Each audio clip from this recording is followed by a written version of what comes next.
जय जय शङ्कर हर हर शङ्कर जय जय शङ्कर हर हर शङ्कर जय जय शङ्कर हर हर शङ्कर जय जय शङ्कर.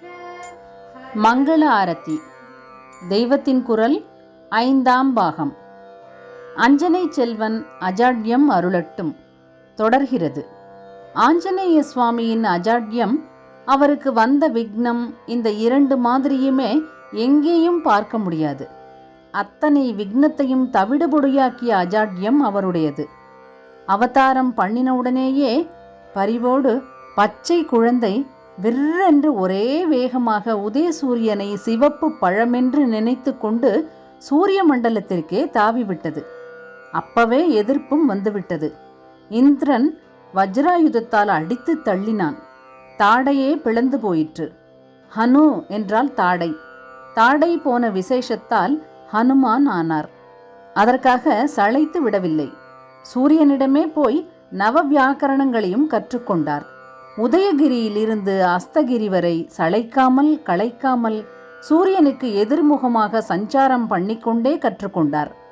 குழந்தையாகவும் ஒரே உற்சாக விளையாட்டு பண்ணினார்.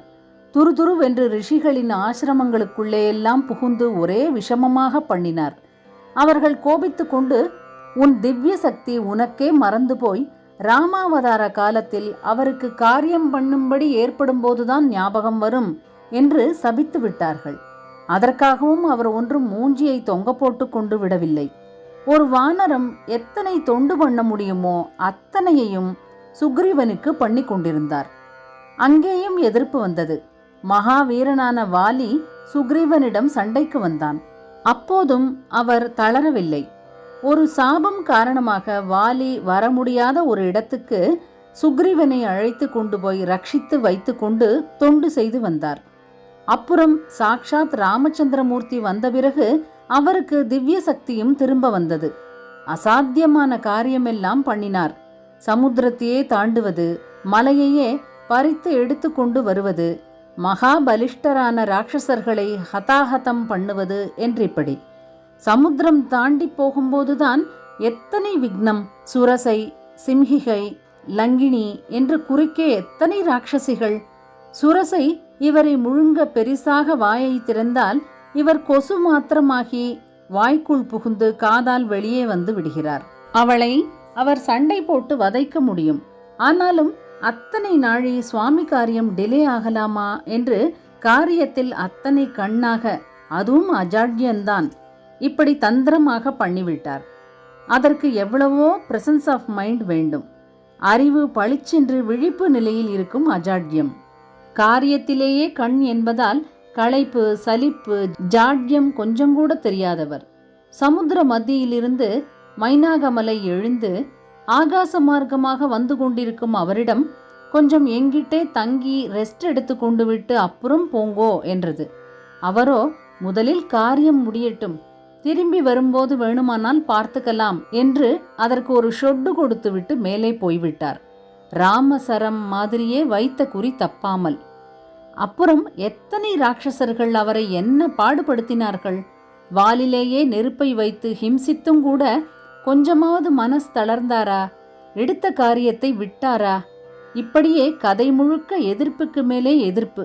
அப்படியும் சோர்வில்லாத காரியம் என்றே போகிறது.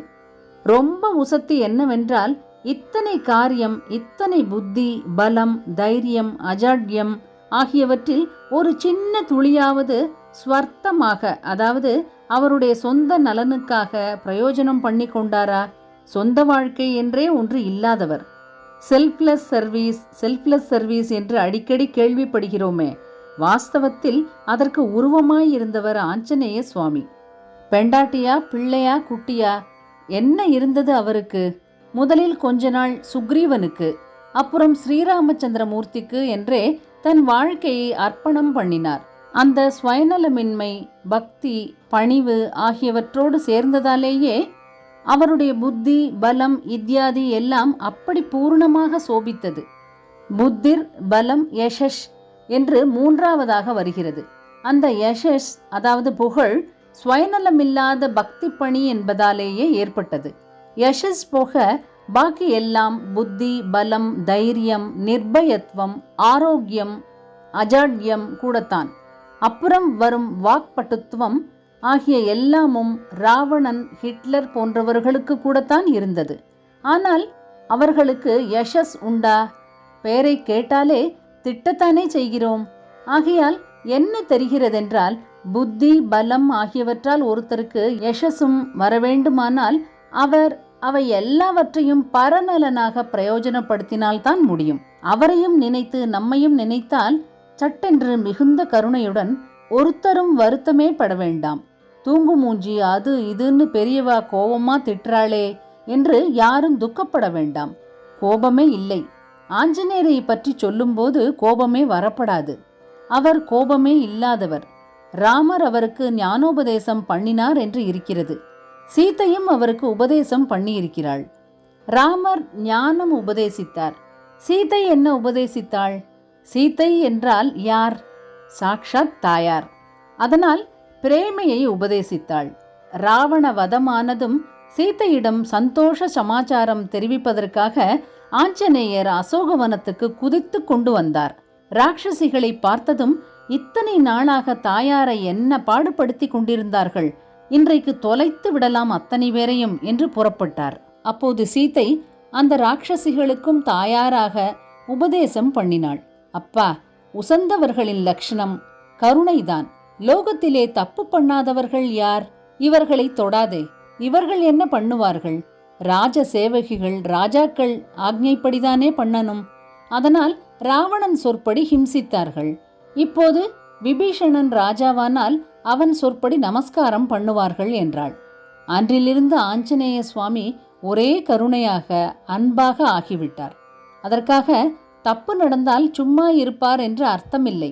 அத்தியாவசியத்திலே தண்டிக்கவும் தண்டிப்பார், கோவிச்சுக்கவும் கோவிச்சுப்பார். இப்படி வெளியே இருந்தாலும் உள்ளே யாரானாலும் அவர்களிடம் பூரணமான அன்பு, இவா நல்லவளாகணுமே என்ற கவலைதான் இருக்கும். ஆகையினால் நான் நிஜமாகவே உங்களை கோபித்துக் கொள்கிறேன் என்றால் எனக்கு அவரை பற்றி லெக்சர் அடிக்கவே அருகதை இல்லை என்று அர்த்தம்.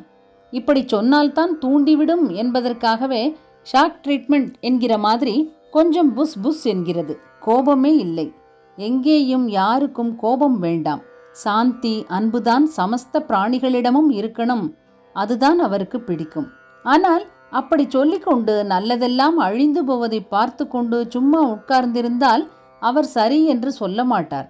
மனசில் எவரிடமும் அன்பு குறையாமலே காரியத்தில் பண்ண வேண்டியதை முழு விழிப்போடு சுறுசுறு என்று பண்ணி கொண்டிருந்தால்தான் சந்தோஷப்பட்டு எல்லா அனுகிரகமும் பண்ணுவார். முதலில் அவர்தான் இந்த அனுகிரகமே, நம்மை சுறுசுறுப்பாக்குகிற அனுகிரகமே, அஜாட்ய அனுகிரகமே பண்ண வேண்டும். அதற்கு எல்லோரும் பிரார்த்தனை செய்து கொள்வோம். அஞ்சனை செல்வன் அஜாட்யம் அருளட்டும். மங்களம். தெய்வத்தின் குரல் 5ஆம் பாகம் நிறைவு பெறுகிறது. ஜெய ஜெய சங்கர, ஹரஹர சங்கர. மகாபெரியவா சரணம். जय जय शङ्कर हर हर शङ्कर जय जय शङ्कर हर हर शङ्कर जय जय शङ्कर।